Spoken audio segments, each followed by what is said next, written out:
Amidst the prevailing COVID-19 pandemic, President Rodrigo Duterte laid out his plans and priority bills for the nation's recovery in his fifth and second-to-the-last State of the Nation address held at the Batasang Pambansa in a new normal setting. In his speech, the chief executive particularly asked the Congress to prioritize and pass important bills like the Bayanihan-2 or the Bayanihan-2 Recover as One Act, corporate recovery and tax incentives for enterprises or the CREATE Act, financial institutions strategic transfer or the FIST Act, and other measures which can truly help for us to truly heal as one. We must facilitate the country's economic recovery. A call on Congress to fast-track the passage of the proposed measure, such as the Corporate Recovery and Tax Incentives Enterprises or CREATE Act. This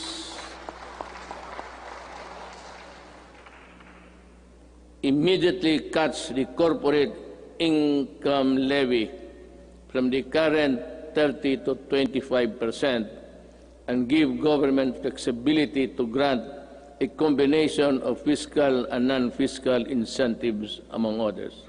Aside from this, the President highlighted the need to help various sectors, mainly our health industry, education, small and medium enterprises, overseas Filipino workers, and even our ordinary citizens, as everyone is really suffering from the health crisis. In line with this, President Duterte called out the agencies of the government to further intensify their services to the Filipino people.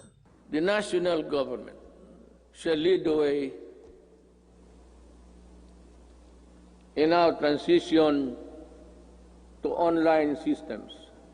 I reiterate my call for all government instrumentalities to implement systems that shall make physical queuing a thing of the past. Panahon na para mawala na ang pila para mapagsilbihan ang gobyerno nang walang kahirapan para sa tao. Though there is no cure yet against COVID-19, the chief executive urged the public not to lose hope as the vaccine is now around the corner. He also even brought up this topic with Chinese President Xi Jinping. 4 days ago, I made a plea to President Xi Jinping that if they have the vaccine, can they allow us to be one of the first, or if it is needed, if we have to buy it, that we will be granted credit so that we can normalize as fast as possible. And speaking of vaccine, the President reiterated that he will not allow face-to-face classes unless there has been a medicine developed against the virus. Until the COVID-19 vaccine is available, I will not allow the traditional face-to-face teaching or learning unless the risk of exposure to the sickness are eliminated.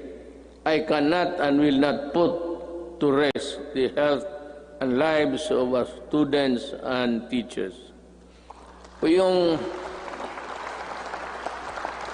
About 2 weeks ago,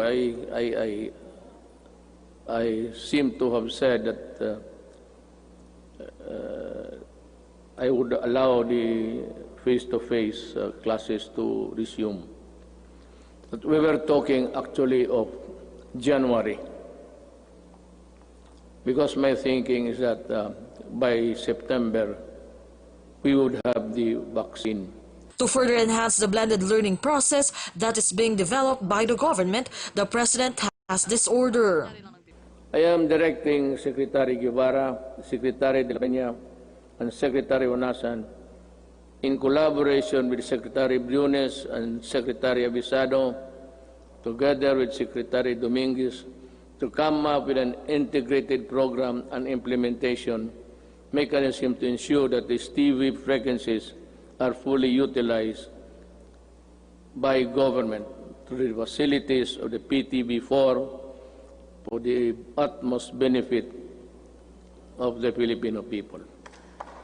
On other issues, President Duterte also talked about controversies on oligarchs, water concessionaires, and now he has a new warning, this time against telecommunications companies. If you are not ready to improve,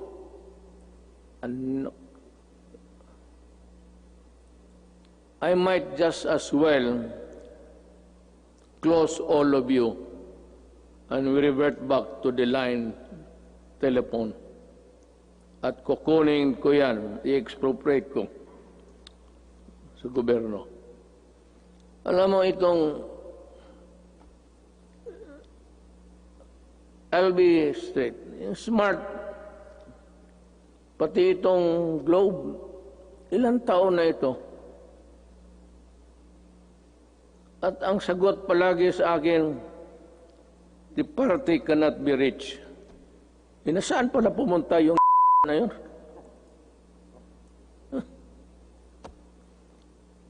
Kung gano'n lang naman ibigay niyo sa amin, you might not want what I intend to do with you. Kindly improve the services before December. I want to call Jesus Christ to Bethlehem. Better have that line cleared. Aside from these issues, President Duterte also renewed his call to bring back death penalty in the country. I reiterate the swift passage of a law reviving the death penalty by lethal injection for crimes specified under the Comprehensive Dangerous Act of 2002. I did not hear so much clapping, so I presume that they are not interested. Meleles Moras for the Nation.